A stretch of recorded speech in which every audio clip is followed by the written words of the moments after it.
Hi, and welcome to a special episode where I will take you on a journey that is literally to the end of the world. In this episode, I'm going to take you to see Patagonia, and I consider this to be like a special edition because although Patagonia is not a country, and I usually do all of these intro episodes for a specific country, this is a very interesting area, and therefore I'm going to dedicate an entire episode just to give you travel tips to visit this region and also explain a little bit more all of the history and all of the things that you can do when you visit Patagonia. But to do it right, I'm going to start by telling you what exactly Patagonia is and why it generates so much fascination around travelers from all over the world. So let's start from the basics. Patagonia is a huge geographical region that extends throughout the south of Chile and Argentina, and it will cover more than 1 million square kilometers.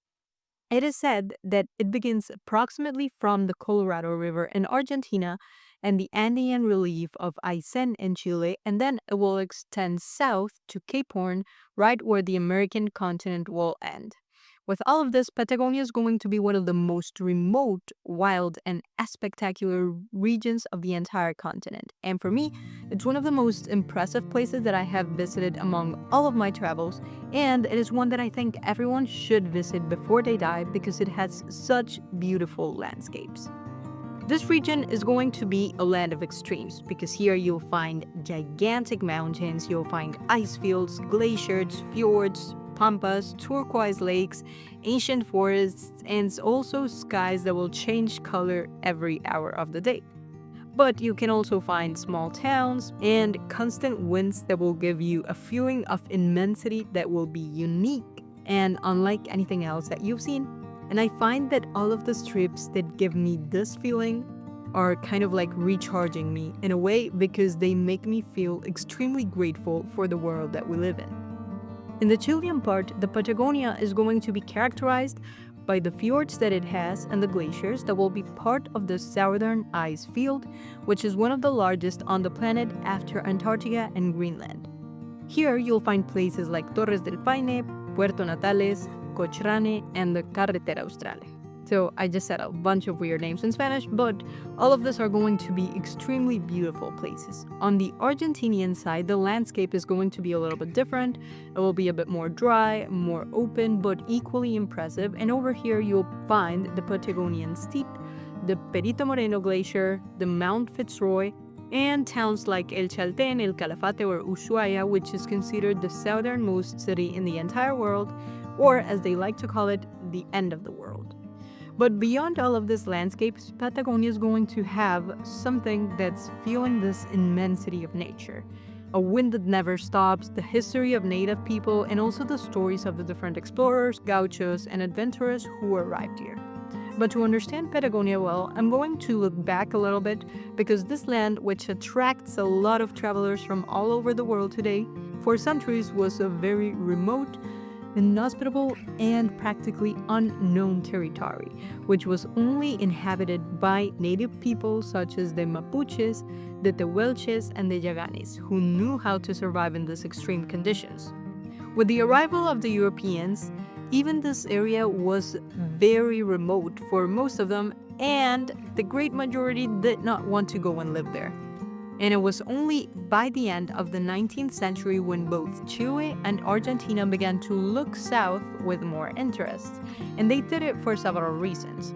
On the one hand, they wanted to explore and control this territory, but on the other hand, they also had to populate this land in order to reaffirm that it was theirs before another country did it first. So, therefore, both governments started encouraging this immigration to the south by basically offering land to foreign colonists. So if you wanted to, they would give you a piece of land where you could stay there and live with your family, but the condition is that you had to go and live there. Like you couldn't just claim the land and go back to Buenos Aires or Santiago.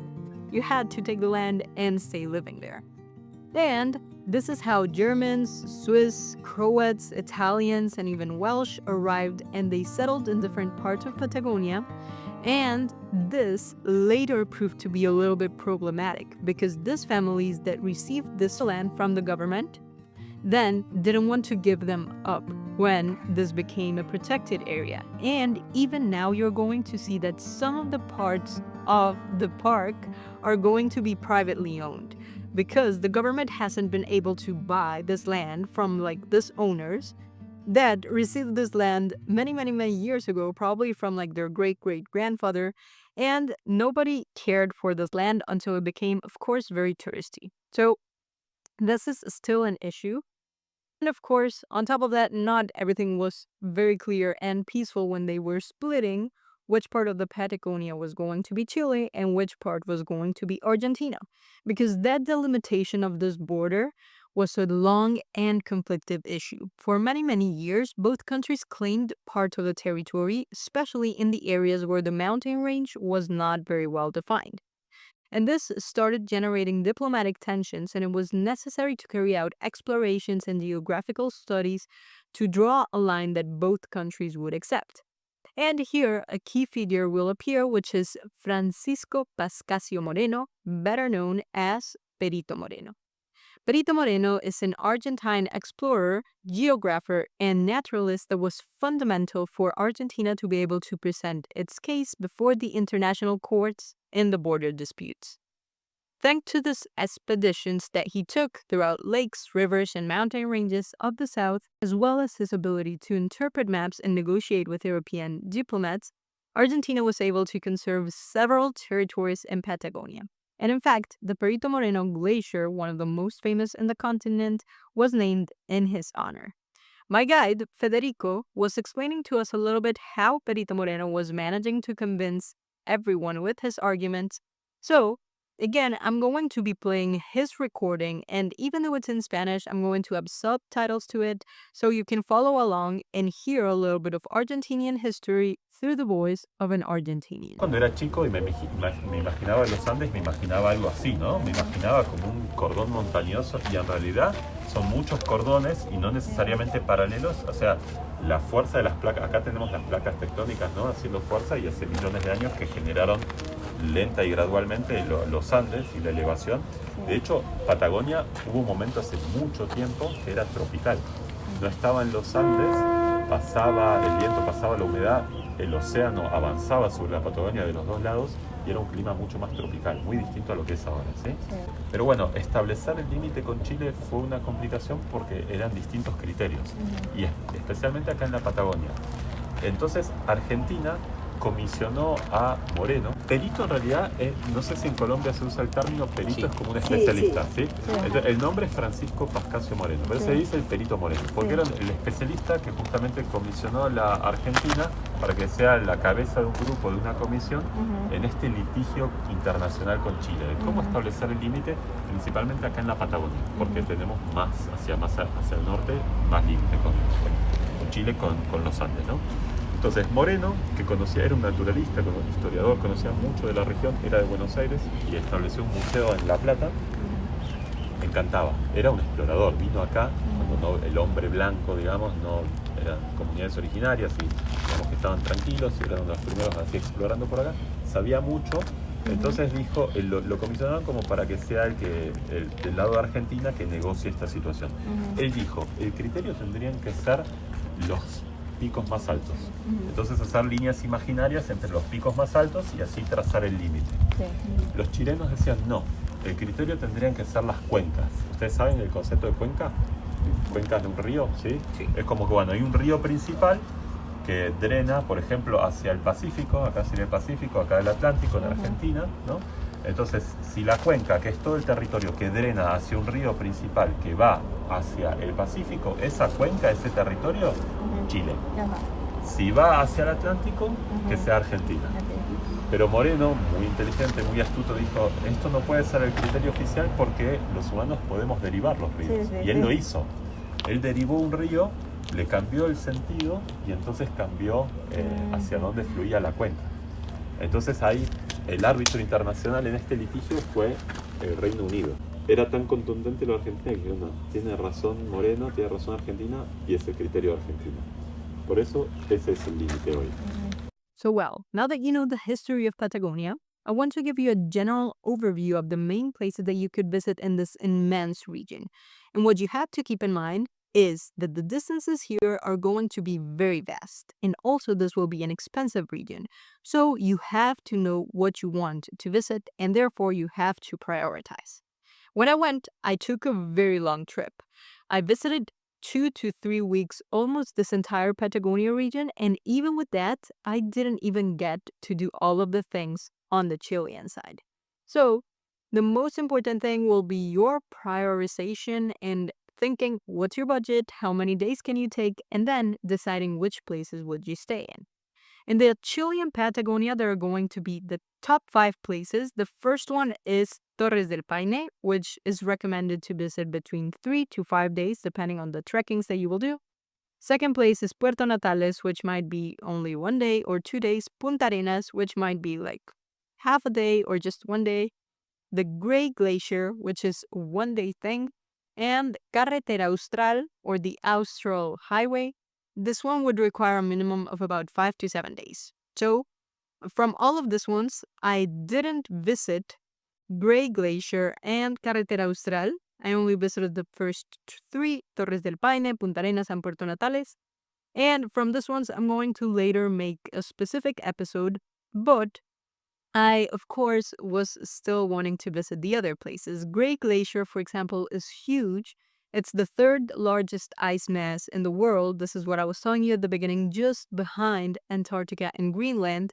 And the other thing that I missed is the highway that's called Carretera Austral. And this is said to be, I don't know, but it's said to be one of the most beautiful scenic routes. And it's also less touristy than the rest of things. And as I heard, is going to be like a mixture of many landscapes because you're going to have forests, you're going to have like emerald rivers, you're going to have glaciers, you'll have small towns. So you could do a lot of things if you visit this highway. But again, I had to prioritize because I didn't have enough time or money to do all of these extra things. On the Argentinian side, though, I did manage to visit the top 5 places, and those would be Ushuaia, El Chaltén, El Calafate, Bariloche, and the Seven Lakes. And for each of these ones, I'm going to make episodes later where I'm going to explain the itinerary to visit all of them. But in order to close this episode, I'm going to give you some logistical tips that you should know before you visit Patagonia.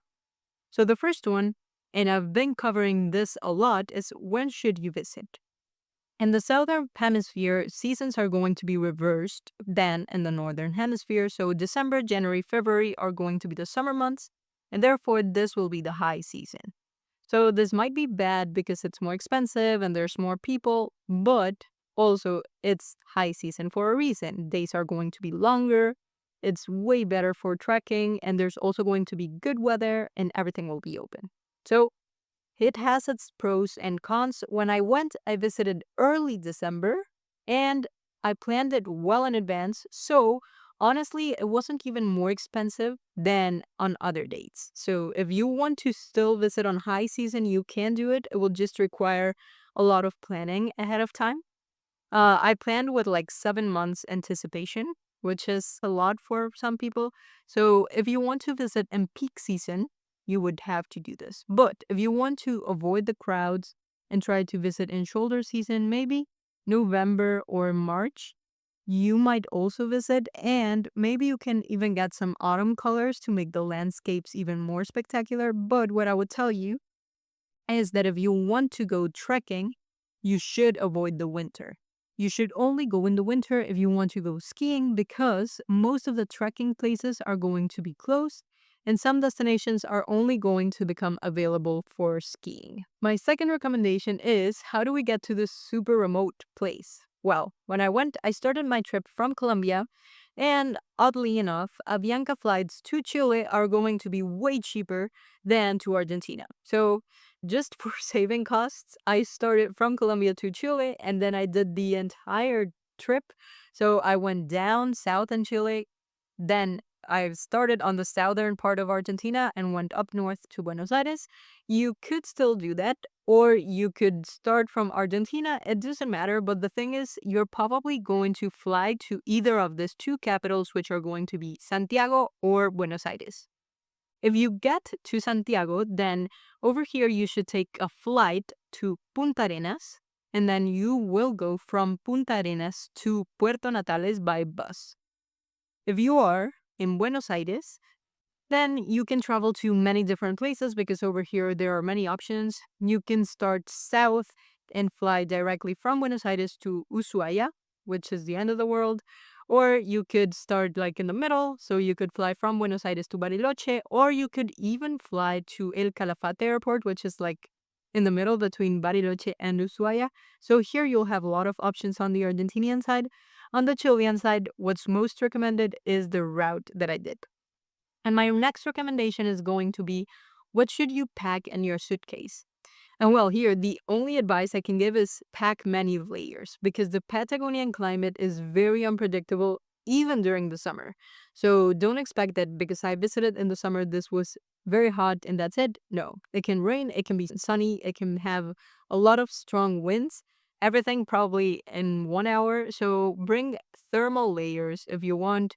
Bring also waterproof jacket, bring maybe light warm clothing for the day, and of course, if you're going to do trekking, good shoes are going to be key, even if it's for simple walks.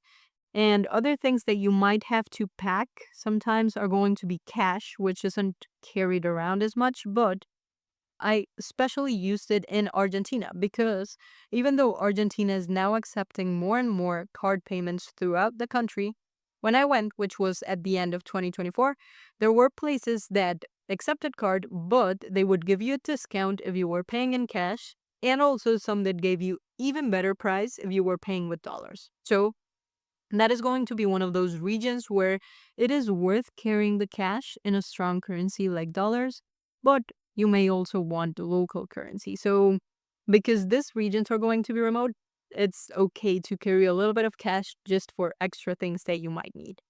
And my last recommendation, and this one's kind of obvious, but of course, don't expect to have good Wi Fi or good signal everywhere in the Patagonia.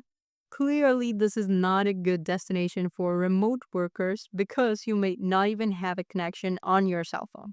So, if this is a trip that you were planning for working remotely, don't expect it to be that good. You will barely have signal, and if you have, it won't be super strong. So, with that, you're now ready to start planning your adventure in Patagonia. In my next episodes, I'm going to take you step by step through the most impressive destinations in this region, going from Torre del Paine to Ushuaia and passing through glaciers, hikes, hidden lakes, and routes that seem to be from another planet. If you like this episode, share it with someone else who's dreaming about going to Patagonia and tell me in the comments which is the place that you want to get to know first. Also, give me a review because this will help me tremendously and it will motivate me to give you more travel tips. And I'll see you next week so we start getting to know the south of the south. Enjoy your trip.